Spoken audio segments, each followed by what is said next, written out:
Hello everyone.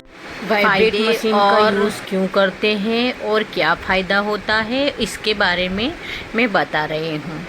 सबसे पहले मैंने फेशियल का क्रीम ले लिया है, क्लींजिंग। वीडियो को लाइक कर दीजिए और नए हो तो चैनल को सब्सक्राइब भी कर दीजिए। यह मैंने मसाज क्रीम को इस तरह से अप्लाई कर रही हूँ। आज मुझे वाइब्रेट मशीन का ही नॉलेज देना है, इसलिए मैंने 3 क्रीम का सिर्फ नाम दे रही हूँ और ये चौथे नंबर का क्रीम आया है मसाज क्रीम। मसाज क्रीम में हमें इस तरह से नीचे से लेके राउंड राउंड करते हुए और फिर ऊपर जाते हुए इस तरह से हमें मसाज कर लेना चाहिए। फिंगर से हमें वाइब्रेट देते हुए इस तरह से हमें कर लेना चाहिए, ताकि हमारी जो एक्स्ट्रा चर्बी होती है वो थोड़े से फ़ायदा होता है उससे।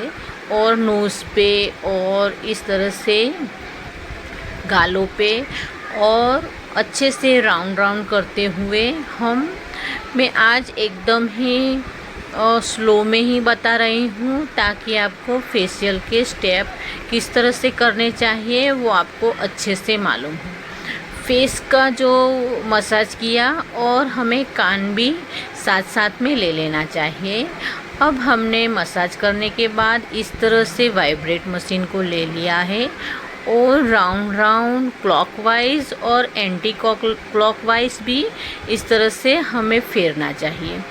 और अच्छे से इस तरह से हमें जहाँ हमारा फूला हुआ जो हड्डी का हिस्सा नहीं है उस जगह पे अच्छे से हमें फेरना चाहिए। फोरहेड पे हमें बहुत कम ही वाइब्रेट मशीन को फेरना चाहिए, वहाँ पे हड्डी होती है तो इस वजह से हमें कम फेरना चाहिए। और हमें हमारे गालों पे इस तरह से अच्छे से हमें फेरना चाहिए। इस वाइब्रेट मशीन से हमारा ब्लड सर्कुलेशन अच्छे से होता है। ब्लड सर्कुलेशन होने से हमारे स्किन की डलनेस और वो सब चली जाती है और हमारे वाइटनेस अच्छे से आ जाती है। हमारा जो पॉल्यूशन से जो गंदगी जमी होती है वो सब निकल जाती है। हमने बीच में अब गुलाब जल को छींट लिया है और वापस से हमने वाइब्रेटर फेरना स्टार्ट कर दिया है। अच्छे से हमें इस तरह से ही फेर लेना चाहिए और इस तरह से थोड़ा गले का जो चर्बी का हिस्सा होता है वहीं भी हमें फेरना चाहिए। कस्टमर को कोई प्रॉब्लम ना हो तो इस तरह से फेर लेना चाहिए, पर जो हमारे कस्टमर को कुछ प्रॉब्लम हो रही है तो गले के हिस्से को स्किप कर लेना चाहिए।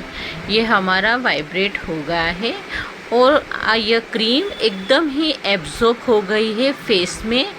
और इस तरह से हमें मसाज हो जाने के बाद, वाइब्रेट हो जाने के बाद इस तरह से हमें अच्छे से पोंछ लेना चाहिए। स्पंज से पूरे ही स्किन में अच्छे से पोंछ लेना चाहिए।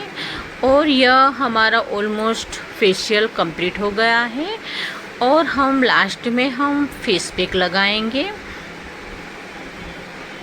इस तरह से हमने अच्छे से मिक्सिंग कर ली है फेस पैक को और फिर हमने एक जगह से पूरे ही फेस में लगाना स्टार्ट कर लिया है और हमें पूरे ही फेस में इस तरह से लगा लेना चाहिए। यह हमारा फेशियल कंप्लीट हो गया। आप देख सकते हैं कि फेशियल में ग्लो एकदम से ही दिखाई दे रहा है।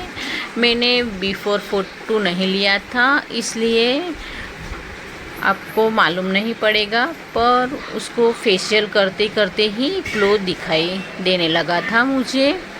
और हमने इस तरह से जो फेशियल किया है, हमारी जो खुली हुई स्किन है उसे लॉक करने के लिए इस तरह से फेस पैक लगाना चाहिए और हमें 10 मिनट तक सूखने देने के बाद हमें उससे फेस वॉश कर लेना चाहिए। फेस वॉश हो जाने के बाद आप स्किन देख सकते हैं।